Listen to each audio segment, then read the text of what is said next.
महाप्रभु श्री जगन्नाथ ओडिशा को काहेकि बाछिले कालिया ठाकुर पुरी रे काहेकि रहिले महाप्रभु पुरी रे रहिबा परे पुरीर ना श्रीक्षेत्र काहेकि हैला ए सबुर उत्तर आपण जानती कि आम कालिया ठाकुर भक्तर गुणा कालिया केवल तारी भक्त पाई ए सबु करिछि शुणंतु भाव विनोदिया भक्तर ठाकुरंक से कथा महाप्रभु श्री जगन्नाथ पुरी को काहेकि आसिले से संपर्क रे पुराण एवं लोककथारे विभिन्न मत रही।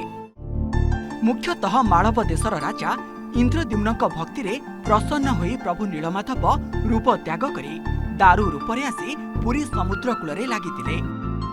एहार किछि मुख्य कारण ओ पृष्ठभूमि जानिले आपणक मन निश्चय प्रफुल्ल होई उठिबो आपण बहुत खुशी होई जिवे।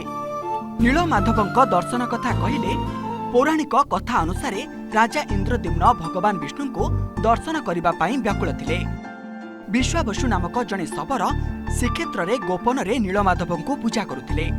परे राजांक अनुरोध क्रमे भगवान सेठारे दारू रूपरे आत्म प्रकाश करबा को स्थिर करथिले। राजा इंद्रद्युम्न एक विशाल मंदिर निर्माण करी भगवान को सेठारे स्थापन करबा को चाहुथिले। तेणु भगवान तांको भक्ति रे संतुष्ट होई पुरुषोत्तम क्षेत्र बा पुरी को निजर वासस्थान भावे बाछिले। अनेक विश्वास करती जे महाप्रभु पुरी को आसिबार अन्यतम कारण हेउछि पतित बा अधम जनमानंको उद्धार करिबा। सेतिपाई से सिंहद्वार निकटरे पतित पावन रूपरे मध्य दर्शन दियंती। श्रीक्षेत्र को नहीं शास्त्र रे मध्य आहुरी अनेक किछि कथा रहिछि। शास्त्र अनुसायी कली जुगरे मनुष्यर पापमोचन बा आध्यात्मिक शांति पाई पुरी को सर्वश्रेष्ठ क्षेत्र बोली कहा जाए। प्रभु जगन्नाथ एठारे साक्षात ब्रह्म रूपरे विद्यमान होई भक्तों को दर्शन दियंती।